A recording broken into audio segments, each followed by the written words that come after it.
এ বছরের প্রথম বৃষ্টি। সকালবেলা ঘুম থেকে উঠেই দেখলাম আকাশটা একদম মেঘাচ্ছন্ন হয়ে আছে আর ঝিরিঝিরি বৃষ্টি পড়ছে।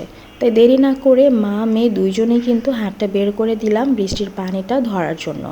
বৃষ্টি অবশ্য অত ছিল না, জাস্ট হালকা বৃষ্টি পড়ছিল, কিন্তু অনেক বেশি বাতাস ছিল। বারান্দায় চলে আসলাম কারণ কিছু কাপড় ছিল, কাপড়গুলো নামালাম। আর আকাশটা এত বেশি মেঘাচ্ছন্ন হয়েছিল, মনে হচ্ছিল তুফান নামবে, কিন্তু ওরকম বৃষ্টি ছিল না, জাস্ট ঝিরিঝিরি বৃষ্টি ছিল, কিন্তু বাতাসের বেগটা অনেক বেশি ছিল। এটা অনেক বেশি ভালো লাগছিল, একদম ঠান্ডা ঠান্ডা বাতাস।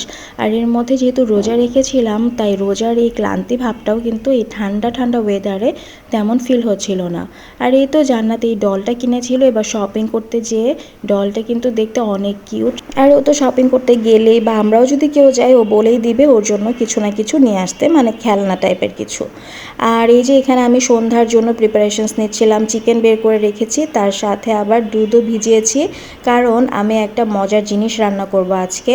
আর সেই সাথে চিংড়িও ভিজিয়ে নিয়েছি, কারণ যেহেতু নুডলস রান্না করব ভেবেছি ইফতারের জন্য, তো ভাবলাম নুডলসটা একটু চিকেন অ্যান্ড চিংড়ি মিক্সড করে রান্না করি। তারপর জান্নাতকে এই যে খাবার খাওয়াবো, এর জন্য চলে আসলাম খাবার গরম করে।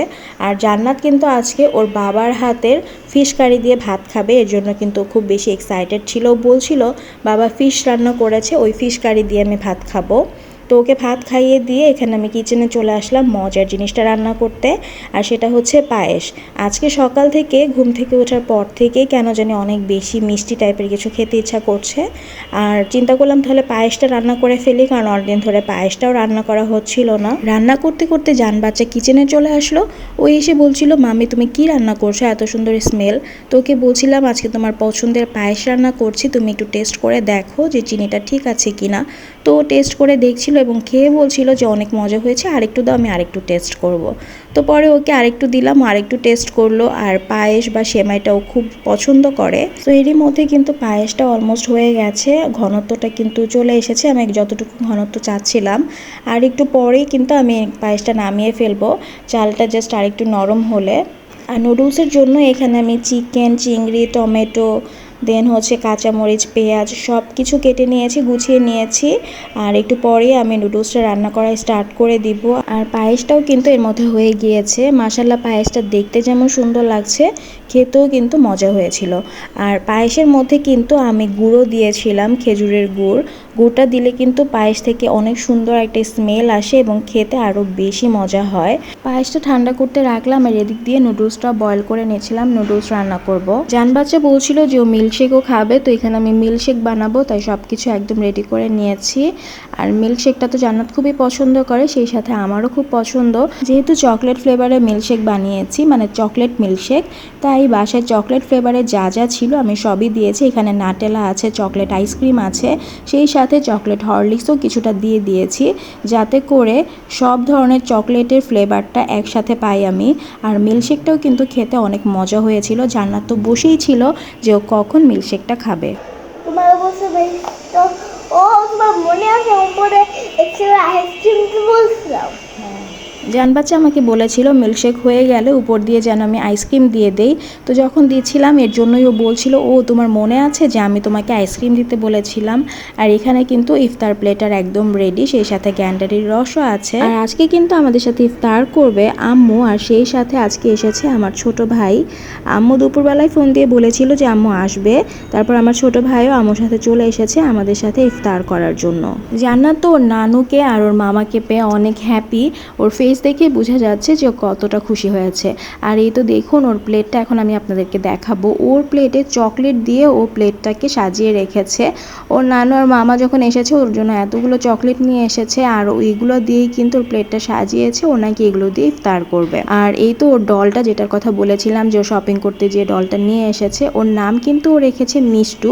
আর মিষ্টুকে নিয়েই কিন্তু ও সবসময় এখন থাকে। আর এদিকে ও মিষ্টুকে রেখে তারপর যাচ্ছিল রুমে, কারণ আমি ওকে বলেছিলাম হেয়ার ব্যান্ডস নিয়ে আসো, তোমার চুলটা বেঁধে দেই। বাট ও যাচ্ছিল না, একটু পরপর চেক করছিল যে মিষ্টু কি ঠিক আছে কিনা, কারণ মিষ্টুর সাথে আমি একটু দুষ্টুমি করছিলাম তাই। তো এর জন্য বারবার চেক করছিল, একবার যাচ্ছিল একবার আসছিল। কিছুক্ষণ পরে কিন্তু আবার আমরা এই মজার চটপটিটাও খেয়ে নিয়েছিলাম। আর চটপটিটা খেয়ে না অনেক শান্তি লাগছিল। আর সেই সাথে জান বাচ্চা কিন্তু আমাদের সবাইকে ম্যারেন্ডা দিচ্ছিল। অনেক দিন ধরেই কিন্তু আমার আম দিয়ে ডাল খেতে অনেক ইচ্ছা করছিল। কিছুদিন আগে একটা ভিডিওতে কিন্তু আমি বলেছিলামও। আর জান্নাতের বাবা আজকে আম দেখে আম নিয়ে এসেছে, আর আমিও দেরি না করে আম কেটে নিয়েছি, ডাল দিয়ে রান্না করব। আম সামনে আছে আর আম একটু খাবো না তা তো হয় না, এক কামড় কিন্তু দিয়েই দিলাম। আমটা না এত মজা লাগছিল খেতে, একদম টকটক। আর এই তো ডাল দিয়ে এখন আম রান্না করব, মানে আমের ডাল রান্না করব। আর কাঁচা আমের ফ্লেভার অ্যান্ড স্মেলটাই না অন্যরকম থাকে, আমার তো অনেক বেশি মজা লাগে। আর এর মধ্যে কিন্তু আম্মুরাও চলে গিয়েছে, ভাই তো ইফতারের পরেই চলে গিয়েছিল, আম্মুও কিছুক্ষণ পর চলে গিয়েছে। তারপর তো আমি রান্নাবান্না স্টার্ট করে দিয়েছি, ওখানে ডাল হচ্ছে আর এখানে ধুন্দুল দিয়ে চিংড়ি রান্না করব। তাই সব কিছু একদম কেটে নিয়েছি, এক এক করে রান্না স্টার্ট করে দিব। এদিক দিয়ে কিন্তু আম ডালও হয়ে গিয়েছে, আর ওয়েট করছিলাম যে কখন আমি আম ডালটা দিয়ে ভাত খাবো। ধুন্দুল কিন্তু সেদ্ধ হতে টাইম লাগে না, তাই আমি চিংড়ি আর আলুটা মশলার সাথে ভালো করে কষিয়ে নিচ্ছিলাম। আলুটা যখন আমার 80%-এর মতো সেদ্ধ হয়ে যাবে তখন আমি ধুন্দুলটা অ্যাড করব। এতে করে ধুন্দুলটা কিন্তু খেতে মজা লাগবে, না হলে ধুন্দুল একদম গলে যাবে। সেই সাথে আমি আবার একটু খেয়েও নিচ্ছিলাম রান্না করতে করতে। এই বানটা আম্মু নিয়ে এসেছিলো আর খেতে মজাই ছিল। আর লাল শাক রান্না করছি, লাল শাকের কালারটা দেখলেই না অনেক ভালো লাগে। কিন্তু মজার ব্যাপার হচ্ছে শাক যতই থাকুক না কেন রান্না করতে গেলে একদম নেতিয়ে যায়, মানে দেখতে মনে হয় অনেক বেশি, কিন্তু রান্না করলে একদম কমে যায়। এখানে রান্না বান্না কিন্তু একদম কমপ্লিট হয়ে গেছে। লাল শাক রান্না করেছি, ধুন্দুলের তরকারি রান্না করেছি, আর আমডাল রান্না করেছি। আর ধুন্দুলের তরকারি বা এই টাইপের সিম্পল তরকারিগুলোই কিন্তু রোজার মধ্যে খেয়ে খুব শান্তি পাওয়া যায়, মানে হালকা লাগে, বেশি ভারী ফিল হয় না। তারপর তো এই যে মা মেয়ে মিলে এখানে বসেছিলাম, আমিও একটু রেস্ট নিয়েছিলাম। আজকের মতো আপনাদের কাছ থেকে বিদায় নিয়ে নিয়েছি, অন্য একদিন অন্য একটা ব্লগে আবার আপনাদের সাথে কথা হবে। সে পর্যন্ত সবাই ভালো থাকবেন, সুস্থ থাকবেন, আর আমাদের জন্য অনেক বেশি বেশি দোয়া করবেন। আল্লাহ হাফেজ।